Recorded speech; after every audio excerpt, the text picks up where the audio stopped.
cuántos cuentos. Bueno, hoy estamos en nuestro segundo programa del parche de Juanfer, de Daniel y de Junior, Relatos de mi Tierra.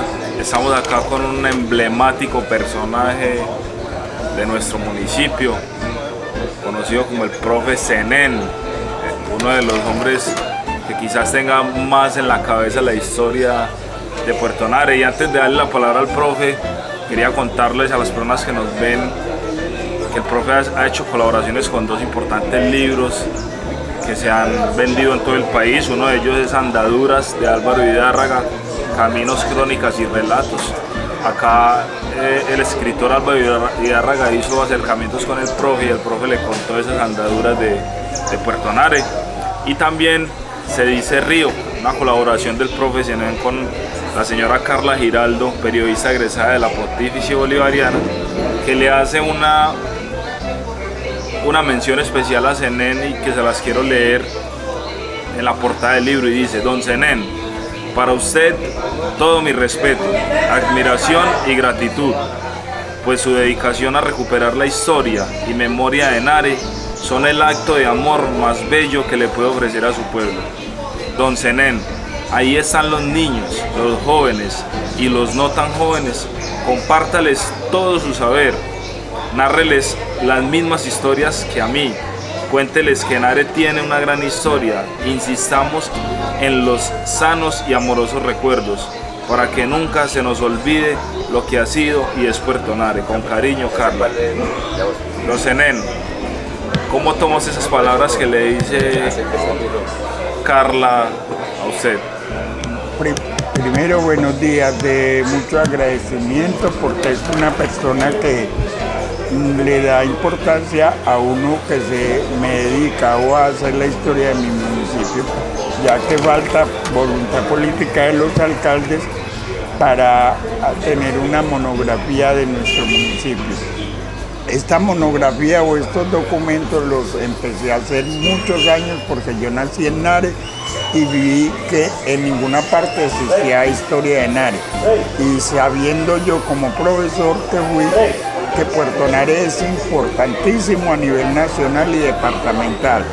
Entonces me dediqué a investigar, a tomar fotocopias, a todo, y por esa razón tengo el documento importante de nuestro municipio para darlo a conocer a nivel nacional o departamental o municipal.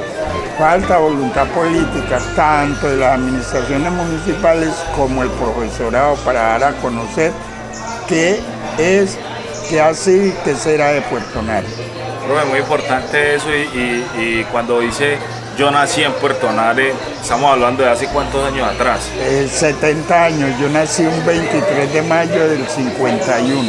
O sea, que usted fue criado, nacido y todo lo desarrolló acá en Nare. No, nosotros por causa de la violencia política entre liberales y conservadores, mis padres y mis 8 hermanos nos tuvimos que desplazar a Puerto Berrío. Me gradué en primaria en la Escuela Alfonso López Pumarejo de Puerto Berrío. Mi bachillerato lo hice en el Colegio Antonio Nariño de Puerto Berrío. Hice la normal superior en Medellín, donde me gradué como educador. Ah, listo, profe, y una pregunta, cuando usted tiene los primeros recuerdos de Nare, ¿qué recuerda? ¿Qué era Nare en ese entonces? Recuerdo que no eran sino 3 calles, polvorientas, sin luz, sin agua. Así fue la niñez, que se vivía era del río, de la pesca, de la ganadería y de la minería artesanal en ese tiempo, porque no existía ni Argo, ni las petroleras, ni Caldesa. No había ninguna de esas empresas. No había ninguna. O sea que en ese entonces el nareño sí vivía de la pesca, de la minería artesanal. Exacto. Bueno, y eran 3 calles nada más, Nare. 3 calles. ¿Y qué era la sierra? La sierra era un caserío donde vivían unos aserradores. Estos aserradores eran los que sacaban con la madera los colones la madera para hacer la carrilera para el tren. De ahí que a raíz de esos aserradores, Puerto Nare, la sierra se llama La Sierra, por los aserradores que habían ahí. Y bueno, y también le tocó las embarcaciones. De lujo. De lujo. Eran barcos de vapor, muy bonitos que venían de Bogotá, de La Dorada, donde solamente viajaban la gente de plata, porque esos barcos traían dormitorios, pista de baile, traían orquestas, artistas, y uno de niño se iba para el muelle o para el puerto con una coca que le dieran sobrados de esas comidas tan especiales que tenía. O traían mercancía y las cambiaban por productos o cosas que habían en el municipio. Además, en un viaje que hizo el presidente Eduardo Santos, siendo presidente de Colombia, en uno de estos barcos que iba para la costa, se varó el barco de vapor aquí en Nare. En ese tiempo el presidente, donde amanecía, tenía que declarar como capital de Colombia al pueblo donde amaneciera. Como el presidente Eduardo Santos amaneció aquí en Puerto Nare, tuvo que sacar un decreto declarando a Puerto Nare por las 24 horas mientras arreglaban el barco. O sea que esa es la historia de que se rumora en la calle que fuimos capital por un día. Por un día, esa es la razón. Gracias a ese presidente que se varó el barco. El barco. Muy bien, profe. Y además de esas embarcaciones, de esos ricos y todo eso, ¿qué más pasaba por el río Magdalena? Todo el comercio era por el río. Por ejemplo, para surtir las tiendas de Puerto Nare, se iba y se compraba la mercancía a Puerto de Río con unas lanchas. Las lanchas traían la cerveza, el arroz, la panela, el aceite, todo. Y acá las traían y se repartían a las tiendas. Ya después, a raíz del ferrocarril, porque Puerto Nare fue primero que Puerto de Río. Sí, nosotros fuimos poblados primero que Puerto de Río. Puerto de Río primero fue corregimiento de Nare, y con el tiempo, a raíz del empuje vial que tuvo Puerto de Río, pasamos a ser nosotros corregimiento de Río. La documentación que había de nacimiento, matrimonios, propiedad y todo eso lo llevaban para el río porque esto era corregimiento. Ya con una campaña que se llamaba Pro Municipio, volvimos a coger la categoría de municipio, pero ya porque ya teníamos vías de acceso a la capital, a otras partes. O sea que me imagino que en ese traslado de documentación se tuvo que haber perdido. Se perdió mucho documento, dando gracias que por medio de gestiones que uno hace, se trató de traerle mucho documento de allá de Puerto de Río hacia Puerto Nare. Profe, en esa época que usted habla, cuando dice que cuando niños esperaban las embarcaciones, ¿hasta dónde llegaban los barcos? Acá en la propia orilla de Puerto Nare, en la propia orilla, ahí la amarraban y esperaban. Y ya cuando hacían sus cosas, los turistas daban una vuelta y volvía el barco y arrancaban, era de vapor. Profe, y esa frase que usted dice acerca de los silleteros, que quiero que la mencione hoy. Resulta que la mercancía del exterior la traían a Colombia por barcos desde Barranquilla hasta Bocas del Nare. Al llegar acá, porque era navegable, entrando después de la pesca, construyeron unas bodegas. En esas bodegas guardaban las mercancías que traían para el interior del país y de Antioquia. Entonces, los grandes comerciantes y grandes ricos venían de Marinilla, San Carlos, Jordán, que en ese tiempo no existía Jordán y San Carlos, venían de Medellín, montados los ricos y los comerciantes en unas silletas cargados por unos esclavos. Y en las otras silletas cargaban la mercancía. Era todo a pie. Entonces los españoles, para guiar a estas personas, construyeron unos muros. Y estos muros en la actualidad están todos tapados de maleza y se han perdido. Entonces por eso pusieron los muros a raíz de eso. Y las mercancías las transportaban hacia allá al lomo de los esclavos. Y en esa silleta, la mejor silleta, iba el rico o el comerciante. O sea que el verdadero silletero no cargaba flores, sino personas. Personas y mercancías, en ese sentido. O sea que en ese orden de ideas, Puerto Nare llegó a ser el lugar más representativo de Antioquia. Por eso, maquinaria para las grandes industrias, los productos básicos para la materia prima para los productos, todo pasaba por acá en bodega. Se embodegaba y de ahí venían.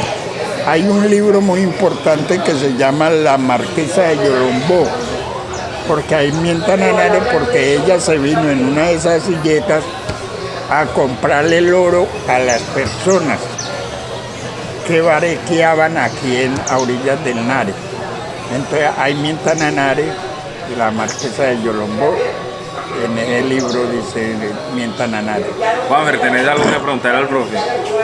No, hay algo que de pronto me queda en lo de la documentación de Puerto Nare, es que muchas personas mencionan de que la historia escrita de Puerto Nare se perdió en un incendio en Puerto Berrío. Pues mucha de la documentación, ¿qué tan cierto es esa?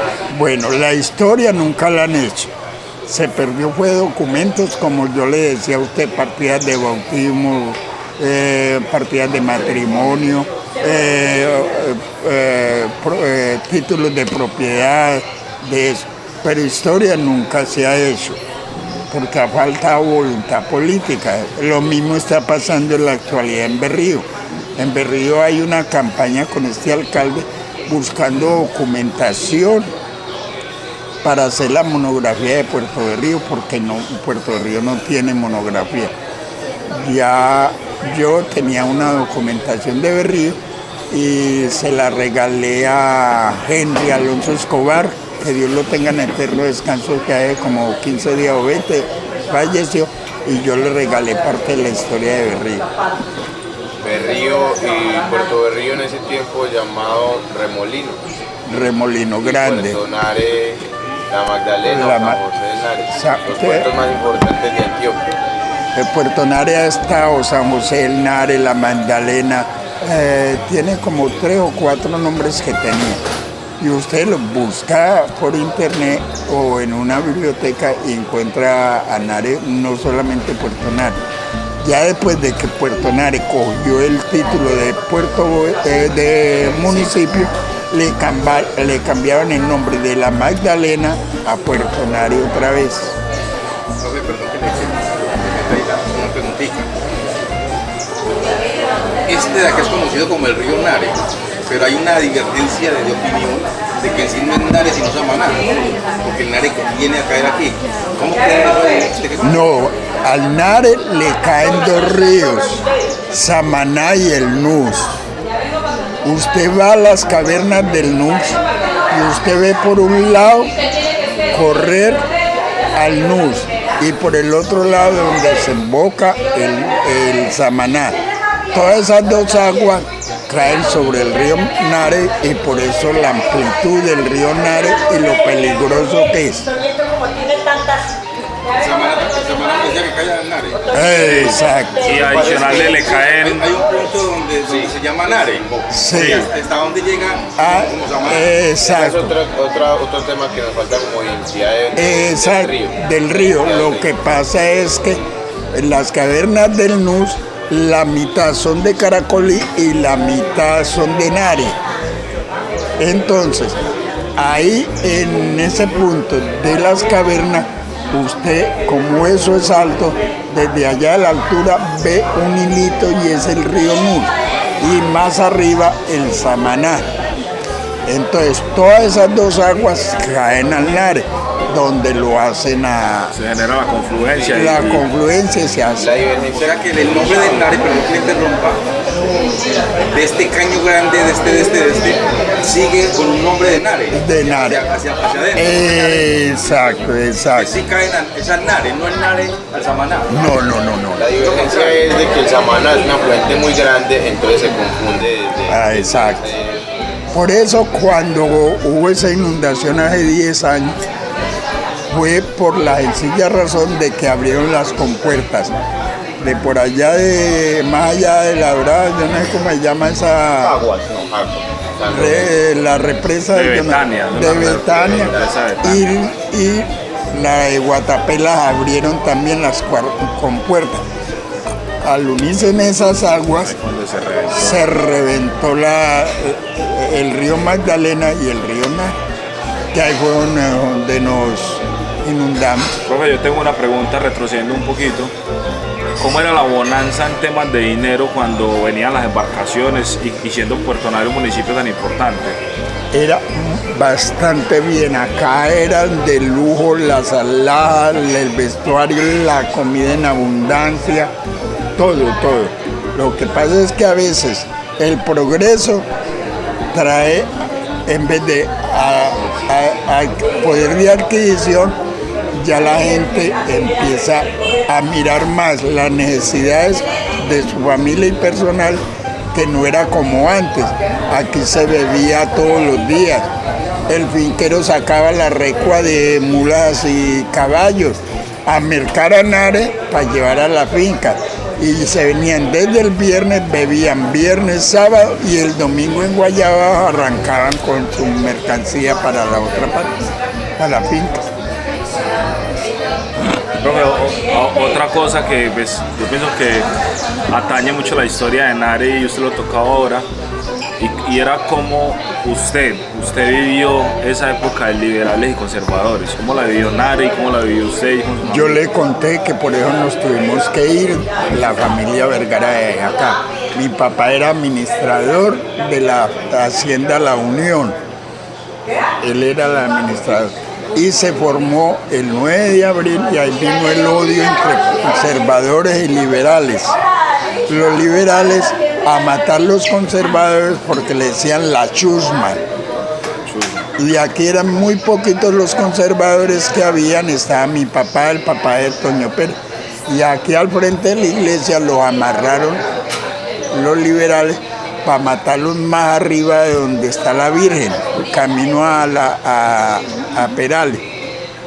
Entonces, eso nos tocó verlo a nosotros, a los 8 hermanos, cuando llevaban a mi papá amarrado y al papá de Toño Pérez. ¿A usted les tocó ver cuando los llevan amarrados? Sí, entonces el padre Carlos Arturo Duque, que nunca se quitó la sotana, cogió un caballo y arrancó detrás de ellos. Entonces se interpuso entre los asesinos y mi papá y el papá de Toño. Y dijo esta frase el padre: si van a matar a Alberto Vergara y al señor Antonio Vergara, primero me tienen que matar a mí. Entonces ahí al ver que intervino el padre, los largaron. Y el padre era muy querido acá. Él fue el fundador de la iglesia, Carlos Arturo Duque Ramírez. Esa violencia, traían los cuerpos en mulas, el mero tronco.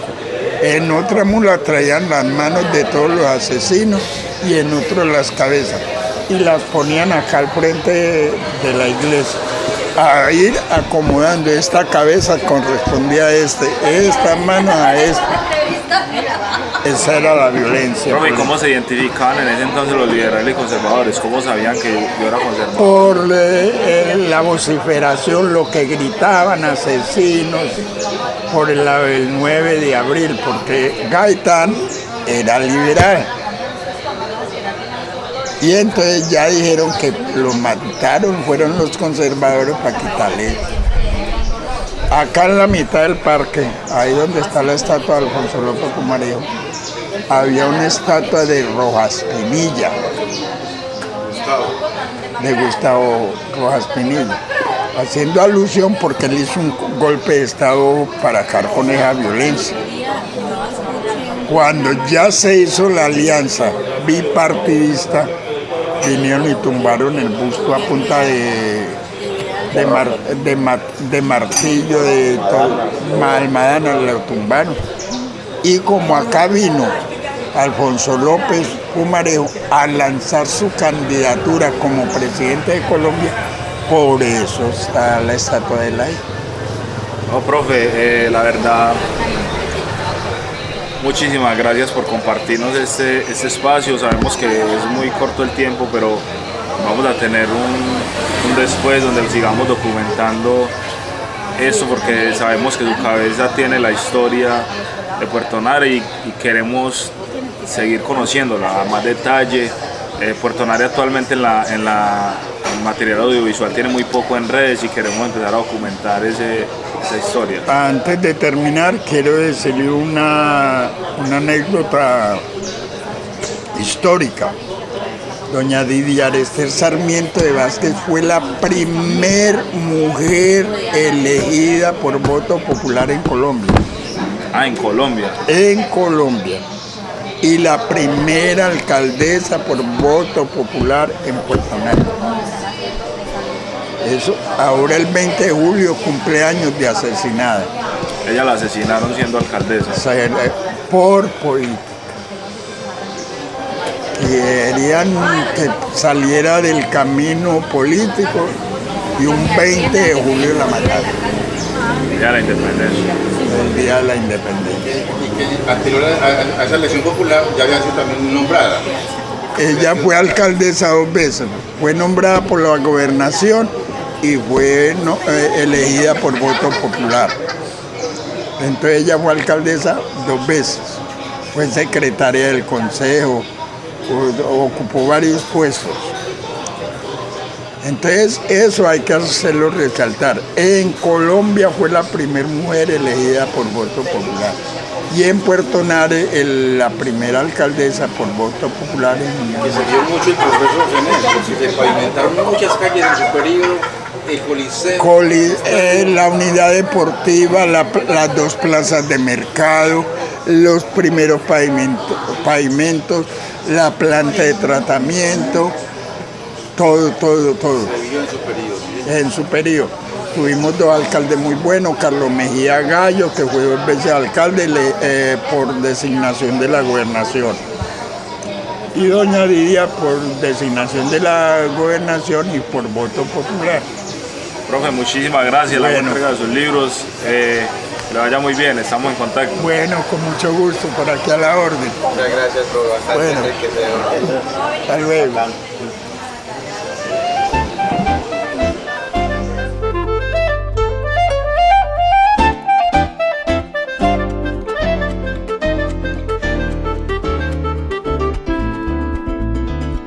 Cuántos cuentos.